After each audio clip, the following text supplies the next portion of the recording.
మన ఆంధ్రప్రదేశ్ ప్రభుత్వం స్వయం ఉపాధితో ముందుకెళ్తున్న బీసీ కాపులకు ఆర్థిక సాయం అందించేందుకు కార్పొరేషన్ సబ్సిడీ లోన్స్ ఇవ్వనుంది. దీనికి అప్లై చేసుకోవడానికి ఓపీఎంఎంఎస్ సైట్ నందు రిజిస్ట్రేషన్ చేసుకొని ఆ డేటాతో ఆన్లైన్ అప్లికేషన్ సబ్మిట్ చేయవలసి ఉంటుంది. ఇందుకు కావాల్సిన డాక్యుమెంట్స్ ఆధార్, ఆదాయ ధృవీకరణ పత్రము, కుల ధృవీకరణ పత్రము, రేషన్ కార్డ్, ఆధార్ కార్డుకి లింక్ అయ్యి ఉండే మొబైల్ నెంబర్, ఒకవేళ చదువుకుని ఉంటే ఆ ఎడ్యుకేషన్ క్వాలిఫికేషన్ ధృవీకరణ పత్రం, ఫోటో, బ్యాంక్ అకౌంట్. ఈ లోన్కి రిజిస్ట్రేషన్ చేయడానికి మొదటిగా క్రోమ్ నందు ఓబీఎంఎంఎస్ అని సెర్చ్ చేయాలి. మీకు ఈ పేజ్ ఓపెన్ అవుతుంది. ఇక్కడ ఫర్ రిజిస్ట్రేషన్ మీద క్లిక్ ఇవ్వగానే మీకు రిజిస్ట్రేషన్ ఫామ్ ఓపెన్ అవుతుంది. మీ డీటెయిల్స్ ఫిల్ చేసి ఆధార్తో అథెంటికేట్ చేయగానే రిజిస్ట్రేషన్ నెంబర్ జనరేట్ అవుతుంది. ఇప్పుడు జనరేట్ అయిన ఈ రిజిస్ట్రేషన్ నెంబర్ని యూజర్ ఐడిగా, మీ మొబైల్కి వచ్చిన ఓటీపీని పాస్వర్డ్గా లాగిన్ అయితే అప్లికేషన్ ఫామ్ ఓపెన్ అవుతుంది.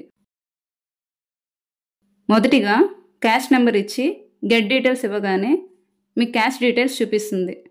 తర్వాత రేషన్ కార్డ్ నెంబర్ ఇచ్చి రేషన్ కార్డ్ ఫోటో అప్లోడ్ చేయవలసి ఉంటుంది. తర్వాత ఎడ్యుకేషన్, కమ్యూనికేషన్ డీటెయిల్స్ ఫిల్ చేసి సేవ్ అండ్ కంటిన్యూ మీద క్లిక్ ఇవ్వండి. ఇప్పుడు మీ యూనిట్కి సంబంధించిన డీటెయిల్స్ ఫిల్ చేయవలసిన పేజ్ ఓపెన్ అవుతుంది. ఇక్కడ మెయిన్ స్కీమ్ కింద మీ సెల్ఫ్ ఎంప్లాయ్మెంట్ స్కీమ్ సెలెక్ట్ చేసుకోవాలి. తర్వాత మీ సెల్ఫ్ ఎంప్లాయ్మెంట్ ఏ సెక్టార్ కిందకు వస్తుందనే విషయాన్ని సెలెక్ట్ చేసుకోవాలి.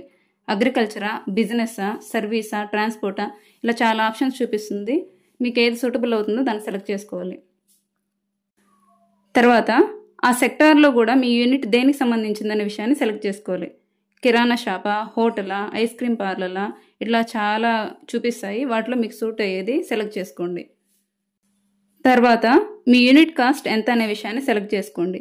వర్కింగ్ క్యాపిటల్తో కలుపుకొని మొత్తం ఎంత ఖర్చు అయిందనే విషయాన్ని ఇక్కడ ఫిల్ చేయాల్సి ఉంటుంది. తర్వాత మీరు స్కిల్ ఇంప్రూవ్మెంట్కి గవర్నమెంట్ లేదా వెల్ఫేర్ కార్పొరేషన్ నుంచి ఏదైనా ట్రైనింగ్ తీసుకున్నారా?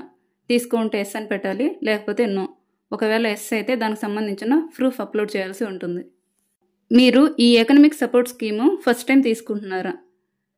ఎస్ అయితే ఎస్, నో అయితే నో అని పెట్టండి. తర్వాత మీరు గడిచిన 5 సంవత్సరాలు ఏదైనా సబ్సిడీ లోన్ గవర్నమెంట్ నుంచి కానీ కార్పొరేషన్ నుంచి కానీ తీసుకున్నారా? ఎస్ అయితే ఎస్, నో అయితే నో. ఒకవేళ ఎస్ అయితే దానికి సంబంధించిన డాక్యుమెంట్ అప్లోడ్ చేయవలసి ఉంటుంది. సేవ్ అండ్ కంటిన్యూ మీద క్లిక్ ఇచ్చాక ప్రివ్యూ చూపిస్తుంది. ఏమైనా ఎడిట్ చేసుకోవాలంటే ఎడిట్ చేసుకోండి, లేకపోతే సబ్మిట్ చేసేయండి. ఇప్పుడు మీకు పీడిఎఫ్ జనరేట్ అవుతుంది. ఈ పీడిఎఫ్ని ప్రింట్ తీసుకోండి. మీకు లోన్ శాంక్షన్ అయింది లేదన్న విషయం మెసేజ్ ద్వారా కానీ కాల్ ద్వారా కానీ ఇంటిమేషన్ ఇస్తారు. మరిన్ని ఇలాంటి ఇన్ఫర్మేటివ్ వీడియోస్కి మన ఛానల్ని సబ్స్క్రైబ్ చేసుకోండి. Thank you for watching.